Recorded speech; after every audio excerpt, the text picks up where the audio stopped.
ketika hujan, yaitu at-tabarruk bil matari, yaitu mengambil keberkahan dari air hujan. Bagaimana caranya?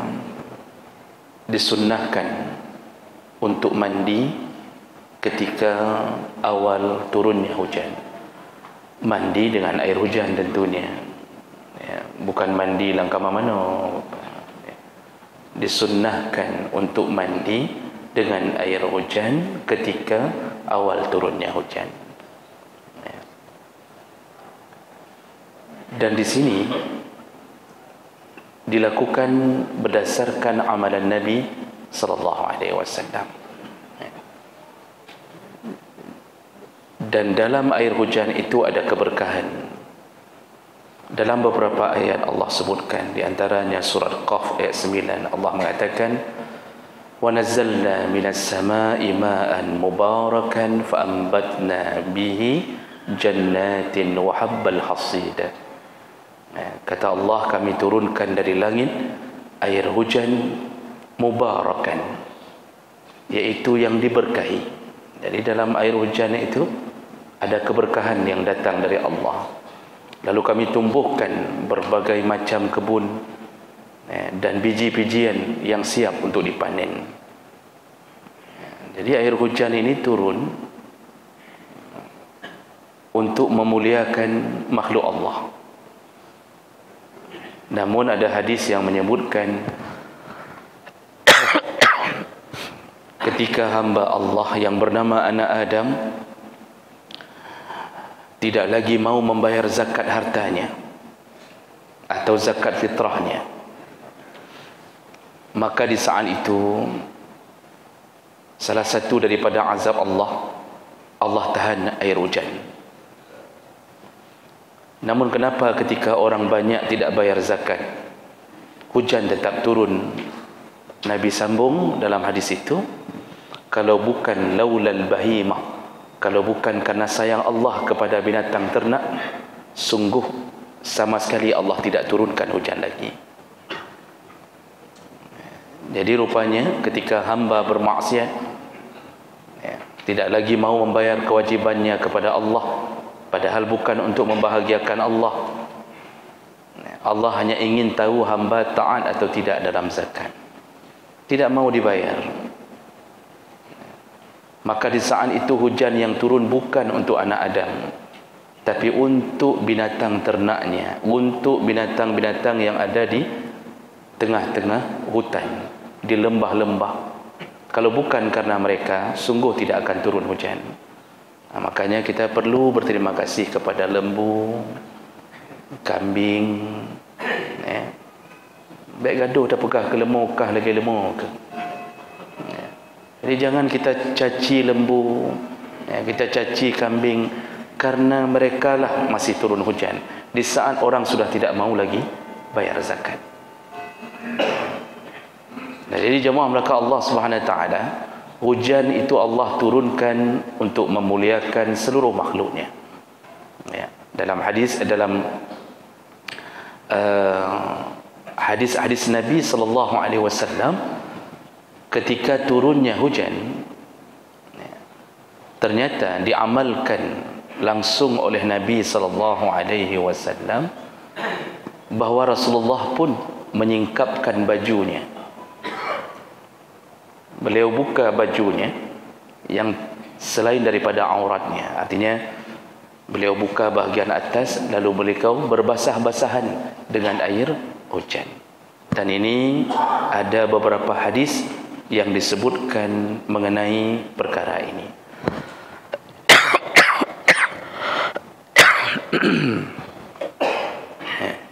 Baik, di antaranya dari Anas bin Malik radhiyallahu anhu,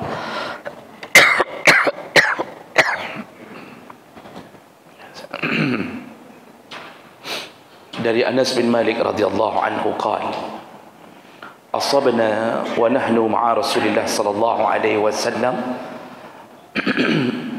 al-matar. Pada suatu hari ketika kami sedang bersama Rasulullah Tiba-tiba turunlah hujan. Kata Anas bin Malik, qal fahassara Rasulullah sallallahu alaihi wasallam thawbahu hatta asabahu min al-matar. Ketika hujan turun itu, ya, Rasulullah lalu menyingkapkan bajunya. Artinya beliau membuka baju bagian atasnya, lalu beliau, ya, membasahi dirinya dengan air hujan. Ya. Faqulna, lalu kami berkata, kata Anas bin Malik, ya Rasulullah, lima sana'ta hadza? Ya Rasulullah, kenapa engkau lakukan ini? Maksudnya kenapa engkau mandi di tengah hujan ini? Ya. Qal, Rasulullah menjawab, li'annahu hadithu ahdi bi Rabbih ta'ala. Karena ini baru saja turun keberkahan dari Allah yang baru diciptakan, kata Rasulullah. Ini maksudnya ini baru turun keberkahan yang baru diciptakan oleh Allah Subhanahu wa taala. Hadis riwayat Muslim dengan derajat yang sahih. Ini hadis pertama yang menyatakan bahawa Rasulullah ketika turun hujan, beliau membasahi dirinya dengan air hujan. Nah, Imam Nawawi menjelaskan, ya, dalam syarah Sahih Muslim, karena salah satu yang mensyarah hadis-hadis Muslim, riwayat Muslim adalah Imam Nawawi.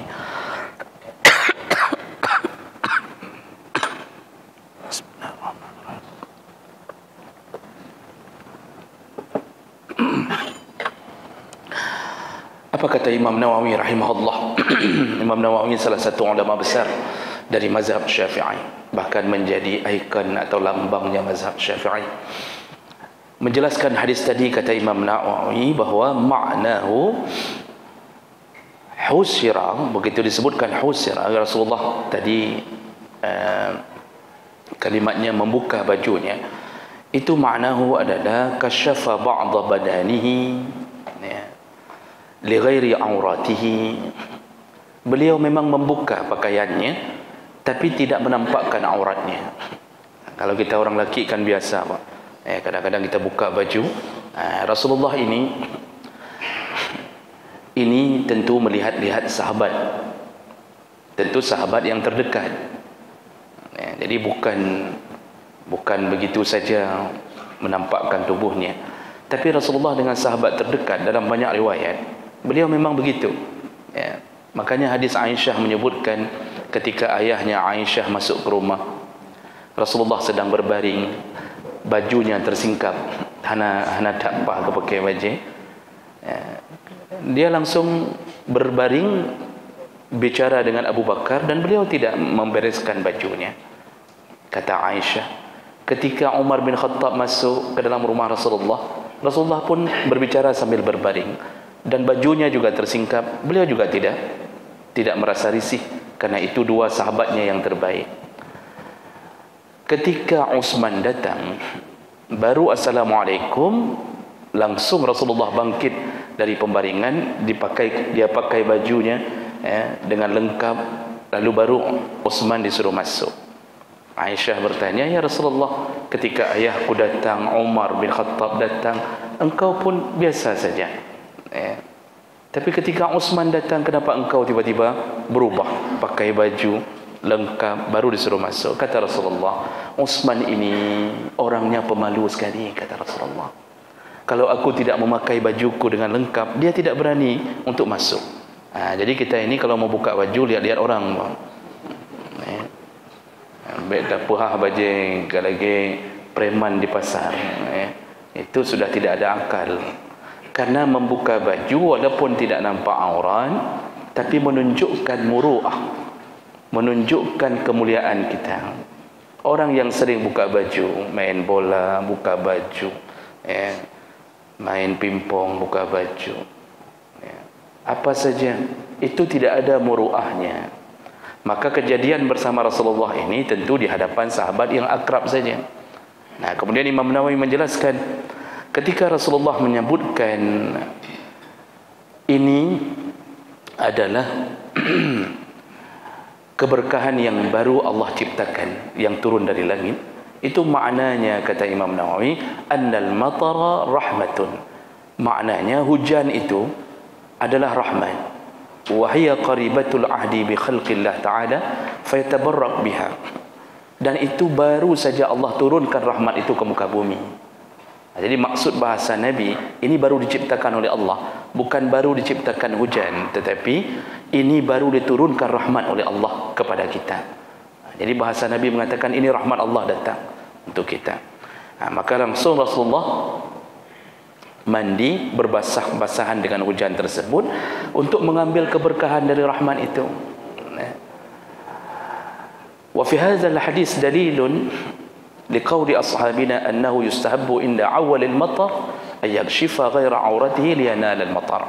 Nah, diambil kesimpulan oleh Imam Nawawi, hadis ini menunjukkan bahawa dalam mazhab kami atau sahabat-sahabat kami sesama mazhab Syafi'i menyebutkan sunnah, yustahabbu, sunnah hukumnya ketika inda awalil matar, di awal-awal turunnya hujan. Jadi begitu awal turun, sunnah hukumnya ayyab syifa ghaira auratihi, untuk membuka pakaiannya selain daripada aurat, artinya jangan nampakkan aurat. Jadi kalau pakai celana panjang, kain sarung, mandinya ya cuma buka baju saja, tapi jangan buka aurat. Liyanalal matar, jadi sunnah untuk menyingkap pakaian lalu mandi dengan air hujan tersebut. Ini sudah ditegaskan dalam mazhab Syafi'i melalui perkataan Imam Nawawi bahawa sunnah hukumnya mandi hujan di awal-awal turun.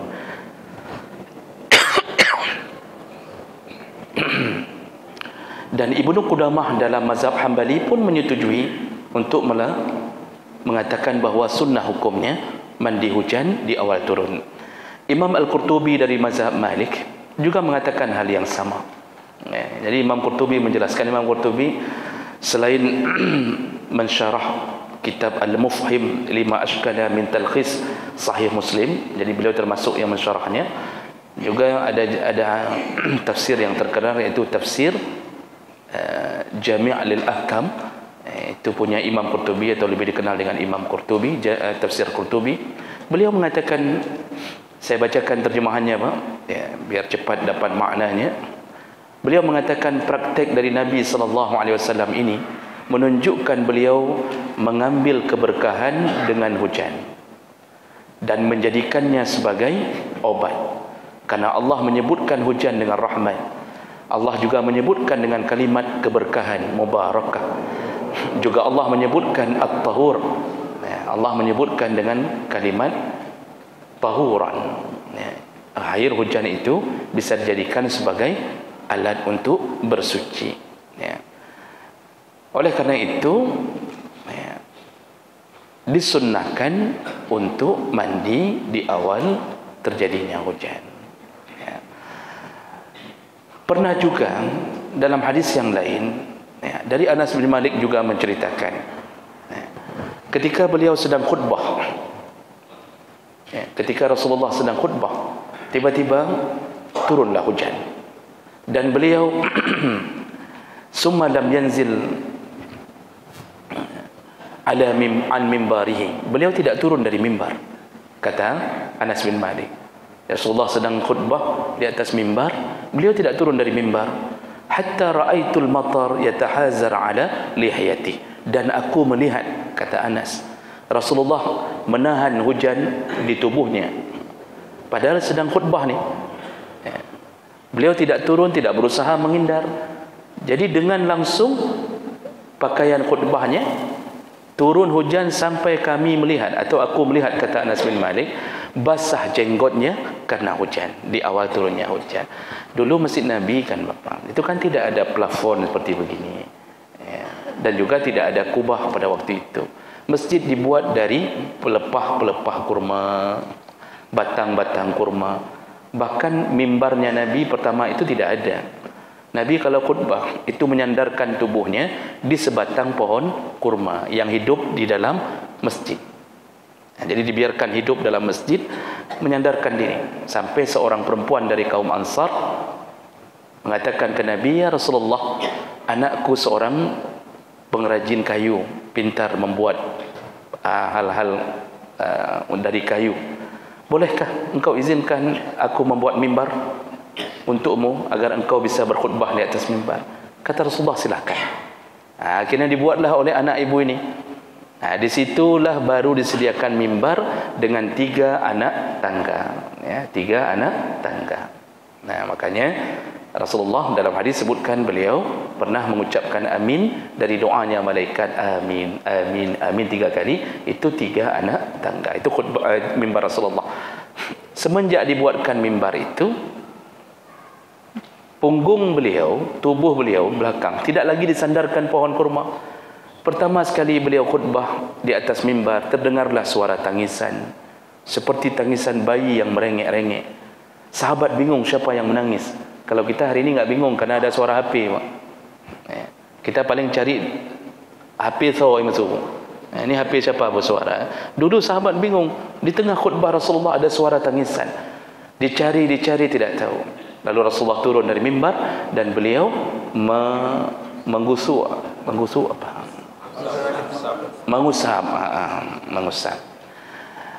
Mengusap kurma tersebut. Barulah berhenti. Ternyata suara itu dari pohon kurma. Pohon kurma saja menangis, tidak berdampingan dengan Rasulullah.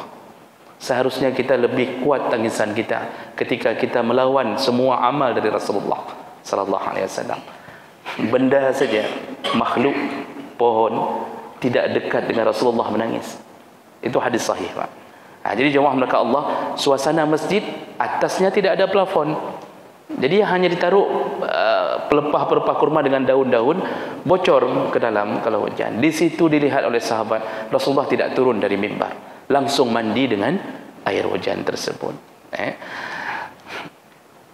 Hadis riwayat Bukhari dengan derajat yang sahih.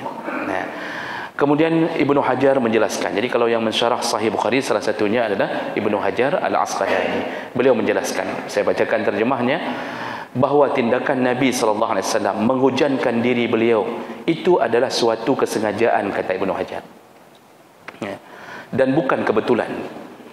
Jadi bukan kebetulan enggak mau turun dari mimbar, tidak. Memang beliau tidak mau turun dari mimbar. Beliau ingin membasahi dirinya dengan hujan. Karena andai beliau tidak sengaja, tentu beliau akan menyelesaikan khutbahnya ketika mendung, kemudian berteduh.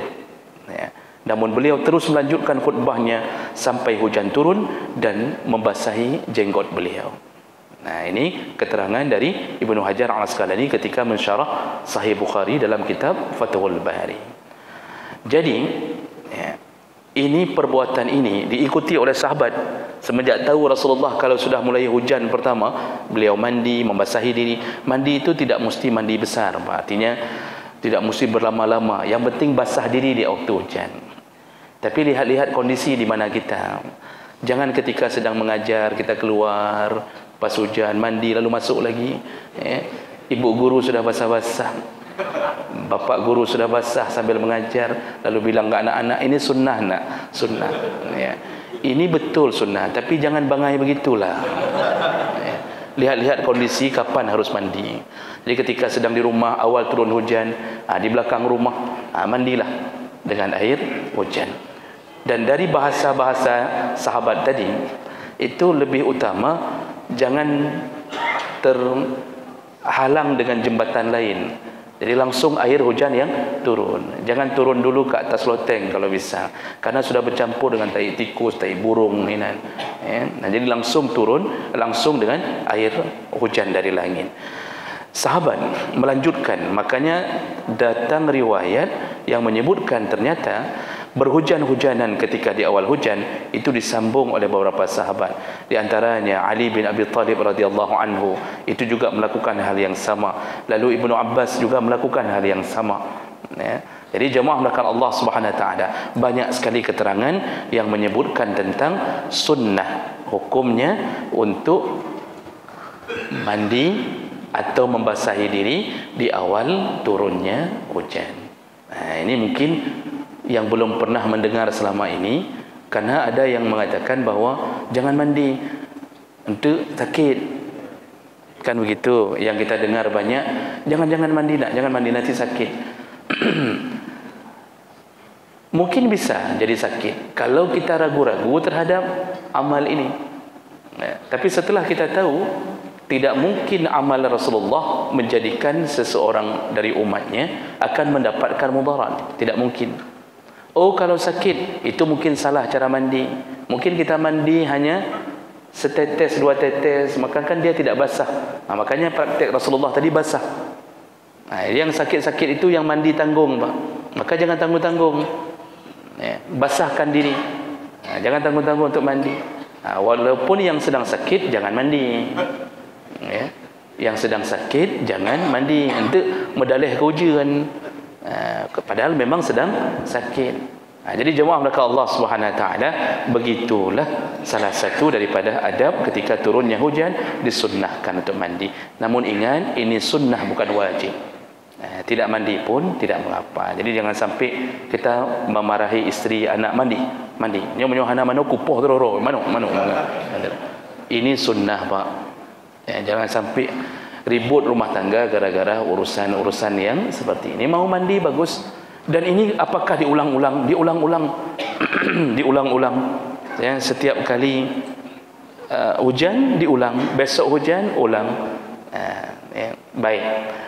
Yang terakhir untuk malam ini, selain daripada mandi, juga ada salah satu sunnah yang lain, yaitu sekaligus disunnahkan berwuduk dengan air hujan.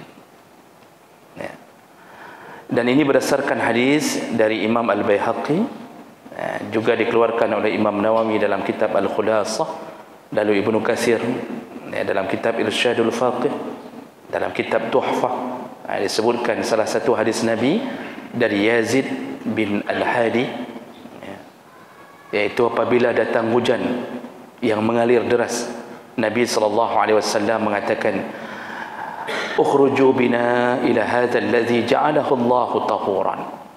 Kata Rasulullah, mari kita keluar bersama, atau keluarlah bersama kami menuju ke air yang telah Allah jadikan sebagai alat untuk bersuci.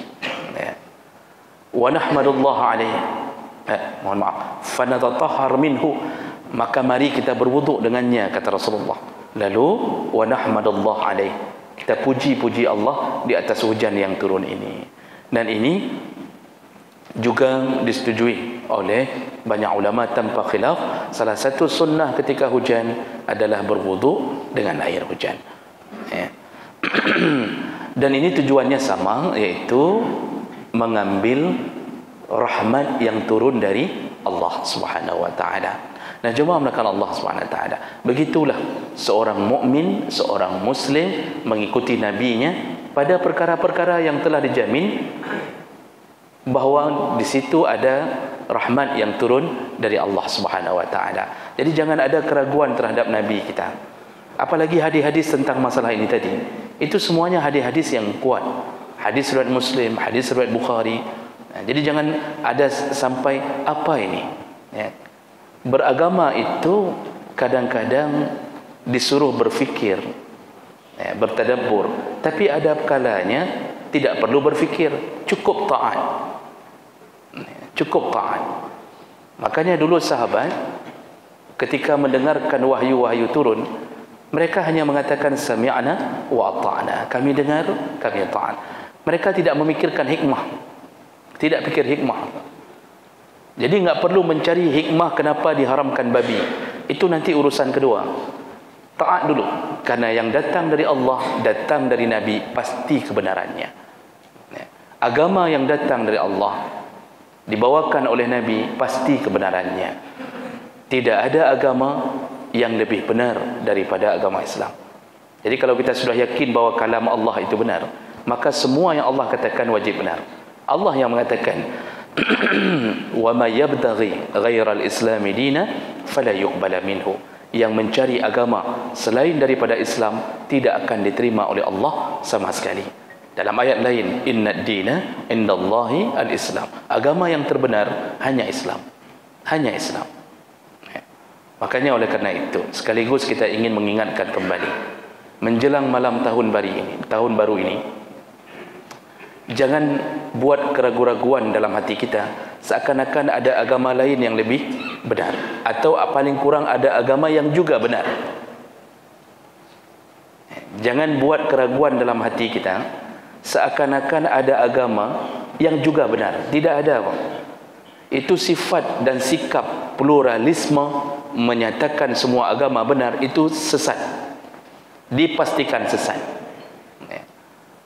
Tidak benar kalau ada ungkapan yang mengatakan kita semua ke surga, cuma naik mobilnya berbeda-beda, busnya beda-beda. Ada bus Islam, bus Nasrani, bus Yahudi, nanti kumpulnya semua di surga. Itu pemahaman sesat. Yang memahami itu jatuh ke dalam kemurtadan. Itu murtad, Pak. Ini bahaya, sehingga ada orang menganggap remeh ketika merayakan tahun baru, dianggap remeh. Ini kan biasa.